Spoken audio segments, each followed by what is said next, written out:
शहर अलग अलग हैं, लेकिन तस्वीरें हर जगह की एक जैसी हैं।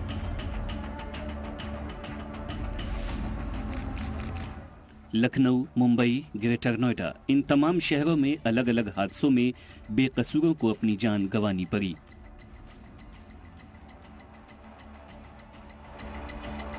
अचानक हुई इस आफत से अफरा तफरी मच गई।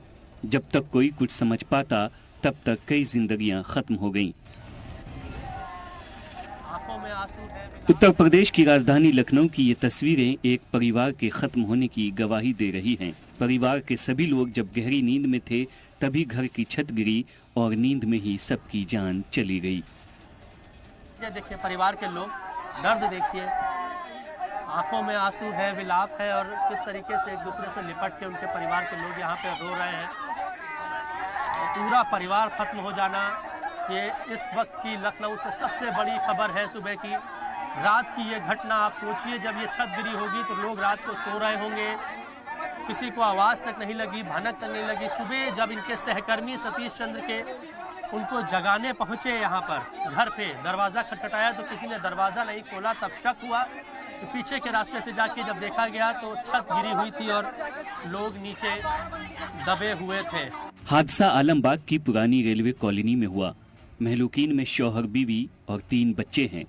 हादसे का पता उस वक्त चला जब सुबह महलूक के बेटे को उसका दोस्त बुलाने पहुंचा।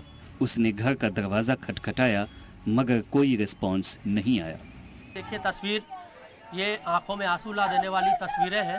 3 छोटे बच्चे जो रोज कुछ न कुछ सपना देखते होंगे अपने परिवार को लेके, अपने कैरियर को लेके, और अब वो इस दुनिया में नहीं है। सतीश चंद्र, उनकी पत्नी सरोजनी, हर्षिता, हर्षित, अंश, एक की उम्र 13 साल, एक की उम्र 10 साल और एक 5 साल के 3 बच्चे एक छत के नीचे दब जाने से उनकी मौत हो गई। जानकारी मिलने के बाद इंतजामिया, एनडीआरएफ, एसडीआरएफ की टीमें मौके पर पहुंची, लेकिन तब तक बहुत देर हो चुकी थी। एक हंसता खेलता परिवार पल भर में हमेशा के लिए खत्म हो गया।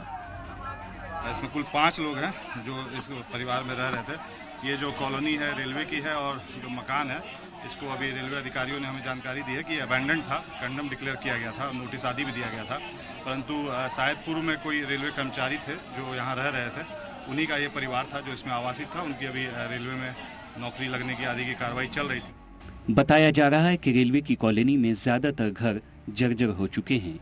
इन्हें खाली करने का नोटिस भी दिया जा चुका है, लेकिन ज्यादातर लोग अब भी यहीं रह रहे हैं।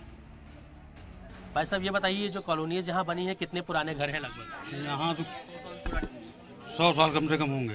ये अंग्रेजों के टाइम पे बने? हाँ, वही टाइम पे बने। ये पूरे सब जर्जर हैं आसपास टोटल। आप लोग भी यहीं पे रहते हैं? जी बिल्कुल, हम लोग पीछे रहते हैं। बिल्कुल पीछे रहते हैं। तो आप लोग को भी डर है क्या इन मकानों से कि कभी कुछ हो सकता है? किसी साथ बच्चे, हमारे बच्चे भी निकलते हैं, आसपास के भी बच्चे यहाँ से निकलते गुजरते, कभी किसी साथ भी हादसा हो सकता है। जर्जर तो पूरी कॉलोनी है, पूरा रेलवे है, ठीक है, क्योंकि आज ये अंग्रेजों के समय का बना हुआ है, ठीक है। और अभी ये कॉलोनी हम लोगों के सामने टूटी है, तो इसकी स्थिति क्या थी वो तो सबको। गरीब आदमी यहाँ मजबूरी में ही पड़ा हुआ है ना, ऐसे नहीं पड़ा हुआ है। अगर इनके रहने के लिए सरकार ने व्यवस्था करी होती, कहीं इन गरीबों को मकान दिया होता, तो आज ये नौबत ना आती।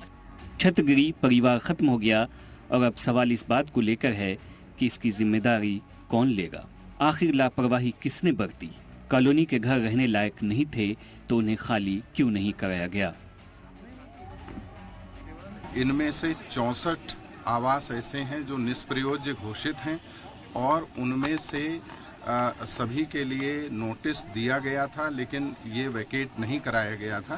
तो अभी हमने रेलवे के अधिकारियों से वार्ता की है कि जो निष्प्रयोज्य घोषित आवास हैं उनको खाली कराया जाए, क्योंकि इस प्रकार की दुर्घटना ना हो, इसके लिए इमीडिएटली हमको ये स्टेप्स लेने होंगे। वहाँ से रेलवे के अधिकारी अभी इस पर आगे का अपना स्ट्रेटजी बनाएंगे।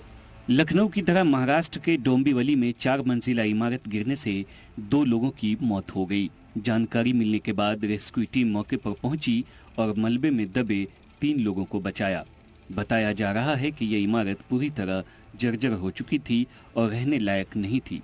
इंतजामिया ने भी लोगों से यहाँ न रहने को कहा था, इसके बाद भी बिल्डिंग खाली नहीं कराई गई। सवाल यही है कि आखिर इसका जिम्मेदार कौन है? एक हादसा यूपी के ग्रेटर नोएडा में भी हुआ।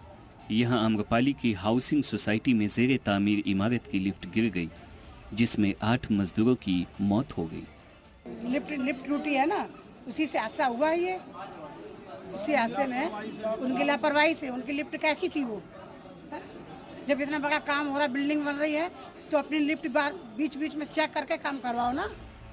हादसा उस वक्त हुआ जब मजदूर काम के लिए लिफ्ट के जरिए ऊपर जा रहे थे। इसी दौरान अचानक लिफ्ट गिरी और मजदूरों को जान गंवानी पड़ी। एक FIR दर्ज हो चुकी है और इसमें चूँकि पूरा कार्य NBCC के सुपरविजन में हो रहा था, तो उनके जो भी वहाँ पे उन्होंने जो कॉन्ट्रैक्टर काम कर रहे थे, जो बिल्डर काम कर रहे थे, उनके जो भी लोकल प्रतिनिधि थे, कोई कल मौके पे मिला नहीं। तो पुलिस ने पूरा साइट भी विज़िट किया, हम लोगों ने भी साइट विज़िट किया है और ये जांच चल रही है। इसमें जिस भी स्तर से लापरवाही होगी वो हम लोग देख के उसमें कड़ी कार्रवाई करेंगे। अलग अलग शहरों में अलग अलग हादसे हुए हैं, लेकिन सवाल हर जगह एक जैसा है। सवाल यही है कि आखिर लापरवाही किसकी है, जिम्मेदारी किसकी है और कसूरवार कौन है। हादसों की जांच के अहकाम जरूर दिए गए हैं, पर जो लोग चले गए, जिनका परिवार खत्म हो गया, उनके जख्म कैसे भरेंगे। ब्यूरो रिपोर्ट, जी मीडिया।